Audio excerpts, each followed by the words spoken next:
The town of Windham is located in the southwestern part of Rockingham County, the second largest county in New Hampshire. Windham sits on the Interstate 93 corridor, a highway connecting Boston to Manchester and other parts of the state. One major impact COVID-19 has caused is the impact on essential workers right off the interstate. I talked to Michael Arnold and Vanessa Burcham, two employees from McDonald's that has continued to serve the public in midst of the pandemic. They believe more customers should stay home and hope they see the legitimate threat the virus carries. I think people should definitely take the staying home more seriously. I mean, we still get a lot of people coming around, especially for our lunch rush. I don't think people are really taking it seriously or thinking about what it could lead to. Vanessa Burcham says she is glad to be serving the people on the front lines who are fighting the virus around the clock. The reason that we're still open is for the nurses and doctors and police officers and medics and all those people that are still traveling to work. It's for those people, not for the families that are leaving the grocery store. Along with the essential businesses, Windham parks are open but with a few exceptions. On March 24th, the Board of Selectmen closed the basketball courts and playgrounds throughout town. Many people did not abide by those rules, so the town has since removed the baskets from the court, like these at Griffin Park. Griffin Park's walking trails, fields, and tennis courts have remained open to the public. Chris Shea, KSC-TV. Almost 1 year after Keene raised the tobacco age to 21, President Trump raised the national minimum age to 21 as well. Self-proclaimed nicotine addict Casimiro Petruccio expresses his support for the ban. In general, I think it's a good thing, especially for like younger people, maybe in high school and stuff. Kind of prevents them from getting addicted early on, like what kind of happened to me. So overall, I see it as a beneficial thing for just the general public. Daniel Cavallero, the owner of Monadnock Vapor, has been on the front lines in the vaping battle. Last year, he fought against the city of Keene's decision to up the vaping and tobacco age to 21. The idea that we're in the live free or die state, but, the 10 people were able to control 26,000 people with a proposal by one person is inexplicable to me. Along with disagreeing with raising the tobacco age, Cavallero also disagrees with the banning of flavored vaping products. He calls the plan to ban flavored vaping products the latest threat to his business. I don't want to have to dissolve my 3 stores. Like, this is my American dream, my way of life, what I love more than anything.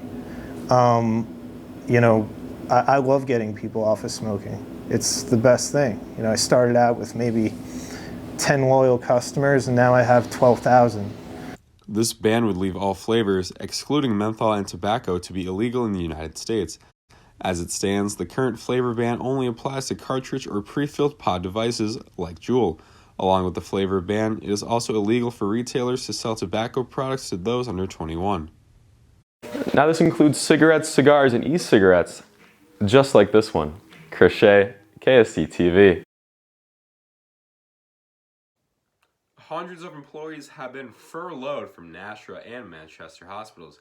Patch.com reports Solution Health has furloughed 650 employees from their New Hampshire facilities.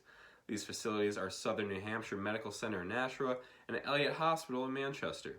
Furloughed employees maintain their employer's benefits and are also eligible for unemployment benefits. Senior leaders of Solution Health have also reduced their pay by 15%. The furloughed employees will be eligible to work again when the demand goes back up.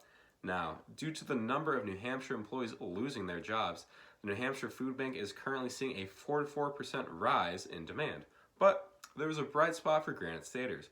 WMUR reports $760,000 have been raised for the New Hampshire Food Bank through the New Hampshire Together from Home fundraiser. These donations will lead to about 1.5 million meals for those in need. Reporting from Southern New Hampshire, Chris Shea, KSC-TV News. The race for the Democratic presidential nomination is heating up following Super Tuesday. Those stories and more are coming up on KSC-TV News. And I'm Chris Shea. Thanks for tuning in this evening. Those positive tests happen in our part of the state, and there are ties to River Valley Community College, a school with links to Keene State. KSC-TV's Michaela Golick is in our Update Center with more on this developing story. A bill is under review with the New Hampshire Senate Judiciary Committee tackling sexual assault on college campuses. Keene Sentinel reports the bill would require colleges and universities to start biannual sexual misconduct climate surveys. These surveys will be easily accessible and published 120 days after they are taken. The bill is supported by 15 senators and 5 House members. A classic drawing experience has returned to campus and is revealing a more natural form of art. The art department is inviting students and community members to come to a free nude figure drawing class. Artists of all ages and backgrounds can come and practice one of history's most valued subjects, the human body. KSC senior Emma Johansson says she took these classes 2 years ago and is excited for their return.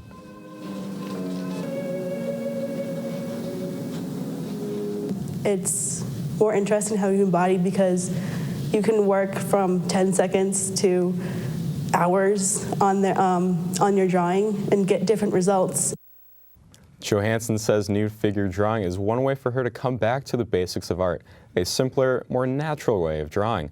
Classes are held on Fridays starting at 1 in the afternoon in the back room of the gallery. 2 Keene High School students are getting national recognition for their charity work. Tyler DeRosa introduces us to the Chalamori brothers and tells us how their charity work is making them Granite Staters of the Month. If anyone wishes to donate to Students for Hope, they can contact info.studentsforhope@gmail.com. Again, that's info.studentsforhope@gmail.com. Before we go, I want to remind you that daylight savings time begins this weekend. When you go to bed Saturday night, make sure to turn your clocks forward 1 hour. We'll lose an hour of sleep, but we'll also get an extra hour of daylight until we fall back to standard time. That happens on the first Sunday in November. We'll be back next week at the same time. We'll see you then.